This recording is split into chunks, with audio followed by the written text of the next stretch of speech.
The story begins with a man named David who was heading to a wedding, but his car got booted. And just then he spotted a poster for a car rental agency. The weather started turning bad too. So David arrived at this car rental agency's office. But to open this door, he had to wait for the receptionist to buzz him in. The door would only open right when she buzzed. If he tried to open it before or after the buzz, the door wouldn't budge. David struggled to get this tricky door open. Now, this agency's office wasn't like other offices. It was a bit strange. They made David stand on a specific mark. They asked him to say his name in front of the camera. They were going to give him a 1994 Saturn SL. That was the only car they had available. They already had some photos of David on file. They asked David if he needed a GPS. David said no, he had a phone. But these people kept insisting, what if your phone breaks down? David said his phone wasn't going to break.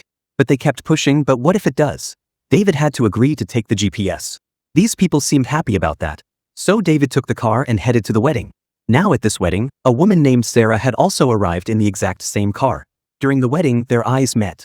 The bride even introduced them to each other. Sarah and David lived in the same city. David asked Sarah if she wanted a drink. But Sarah said no, I'm good. Sarah danced at the wedding. Meanwhile, David stepped outside to light up a cigarette. Sarah came outside. She laughed and said, just stop trying to be charming. David asked, why are you afraid of me? Sarah said she wasn't afraid of him. She was afraid that she would hurt him. David said, who knows, maybe I'll be the one to hurt you. He asked Sarah what her take on marriage was. Sarah said she believed she shouldn't get married. But David's views were the complete opposite. He wanted to be married and have 3 kids. So Sarah asked him, do you want to marry me? David said, you have destroyed some men, haven't you? Sarah said yes, and plenty of men have destroyed me too. Then Sarah asked David to dance, but David said, I don't dance. So Sarah danced with another guy at the party. David just watched her. He went to his room and regretted not dancing with her. Meanwhile, Sarah was in her room with same other guy. The next day, David left from there. But his GPS asked him, David, do you want to go on a big, bold, beautiful journey? David was shocked that the GPS was talking to him like this. He said, yeah, I want to go. The GPS told him to say that line with real emotion, like you mean it. When David said it with feeling, the GPS directed him to go to Kiki Plaza to eat a cheeseburger. Now at this same plaza, Sarah was also eating the same burger. They both saw each other. Sarah got up and came over to David's table. But neither of them had anything to talk about. Sarah said, are you going to ask me out or anything? David said, do you want to be asked out? David thought Sarah's marriage talk from last night was just a joke. Sarah said, I guess you'll never know. They both walked outside. Suddenly, the rain stopped. They both noticed each other's identical cars. They had rented them from the same company. They said goodbye to each other and started getting into their cars. David said, Sarah, I do dance. But once David sat in his car, the car told him to go pick up Sarah. Meanwhile, Sarah's car wouldn't start. Their journey together in the same car began. The car stopped in the middle of a forest. This was their first stop. So there was a red door built in the middle of the forest. They both opened the door and walked through it. David recognized this place. It was an old lighthouse built in Canada. David had been here before.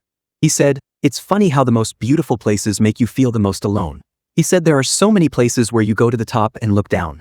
You're supposed to have an epiphany about who you are and about your life and where it's headed. So Sarah asked, do you know where it's headed? David said no. They both enjoyed this view and came back to their car. Neither of them could understand how this happened. Like, who would have put that door in the middle of the forest or what? They arrived at their next stop. This door was locked. So Sarah knocked on it. The security guard standing inside knew Sarah. Actually, this door was the back door to Sarah's favorite museum. Sarah used to come here all the time. David was also looking at a painting. Sarah shared that my mom is dead. She died when I was 19, but we used to come here at least once a month. Actually, the security guard standing outside used to love her mom. So he would let them inside after the museum closed. Sarah said, I think my dad is alive, but I wish he was dead. As they got into the car, Sarah started talking about a road trip she took with her dad. They went to see baseball, which Sarah didn't like, but her dad did. And on top of that, Sarah got sick on the road trip too. But despite all that, she admitted it was a pretty good time.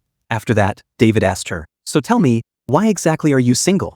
Sarah said, it's because I cheat. Even when the person I'm with is perfect, I'll cheat. David hadn't expected that answer. David gave his reason for being single. He hadn't found the right one yet. Sarah didn't believe that answer. So they reached their next stop. This was the door to David's high school. David was nervous about going inside. When he went in, there was a musical happening at his school today. His teachers were talking to him like he was 15-year-old David again. David saw a girl there, Cheryl. She was also taking part in the musical and David was playing the role of J. Pierpont Finch in this. He explained that today I'm going to tell Cheryl that I love her. But she loves someone else who doesn't treat her well at all. And I'm going to go home today and cry a lot. But now David was going to tell Cheryl again that he loved her. David got his makeup done for the musical. His parents had also come to watch the musical. They always says that David is special. Sarah was listening to their conversation. So the musical started.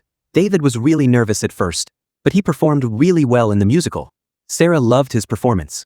His parents enjoyed it too. After that, it was Cheryl's turn to perform. David was watching her very carefully. After that, he told her, "I love you." Cheryl's answer was the same as before. But this time, David started telling her that you'll break up with that guy in 6 months. You'll marry someone else. And then you'll divorce him too. Cheryl got tired of David chasing her like this and left. So Sarah got up and joined the musical. She was a former musical groupie. Both Sarah and David performed and left from there. Sarah said, "I was a high school dork just like you." As they drove away, they started talking. Sarah said, "You were pretty different in high school." David said, "Yeah, back then I thought everything would work out for me. I'd get what I want and I'd be happy." So Sarah said, "Yeah, your parents called you special at least 30 times. Sarah asked, "What is it you want, David? Are you still chasing girls like Cheryl?" David said, "I don't think anyone's worth chasing anymore." Sarah said, "You're not chasing me, are you? If you are, then stop. You'll get hurt." But just then their car stopped. They both arrived in a completely different dimension. A door opened in front of them. This door opened into the hospital where Sarah's mom had died. The doctor told her about her mom's death. Sarah asked, was she comfortable? Now her mom was completely alone in the hospital. And she died alone. Sarah told David, "You know where I went avoiding the hospital?" David said, "To that museum?" He comforted her, saying, "You went to your mom's favorite place." But Sarah said, "I'm bad, I'm horrible. I didn't go to the museum. Actually, I was having an affair with one of my professors. I was with him. And my mom died alone." Sarah went to her mom's dead body in the hospital. She talked to her mom, saying that whenever I told you something, you never said no. No matter how tired you were. You just gave. Meanwhile, on the other side, David came face to face with his father, who looked really tense because his son, David, was born prematurely. There were some complications. His heart wasn't right. He had PDA. This could be fatal. David told his dad, "Don't worry. He will survive." David's dad explained that we've been trying to have a baby for a long time. My wife got pregnant at 40. Everyone told us it was impossible. But when I saw my son, everything changed. David asked, "Are you going to tell your son about these complications?" His dad said, "No. We won't tell him. We'll tell him he's perfect. We'll tell him he's special." So David told his dad, "You are a good dad." At the same time, Sarah was sitting next to her mom's dead body, telling her about David, wishing she could have told her about him. So when they both met again in that dimension, David had brought some gifts. He said, "These aren't for you, they're for my girlfriend who's really bad for me." They both took these gifts and continued on their journey. Now their bond had grown much stronger than before.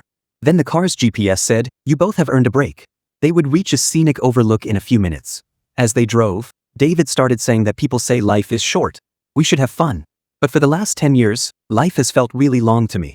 Sarah said, "Life feels short when you have something to lose." I haven't had anything to lose for a long time either. So David said, "Do you now? Does life feel a little shorter now?" Sarah said, "It's maybe feeling a smidge shorter." So they both climbed to the top of a mountain. From here, they could see the whole earth.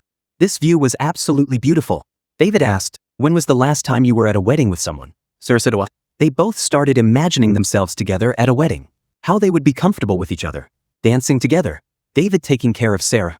While talking about all this, they kissed each other. So their next destination, they both recognized it.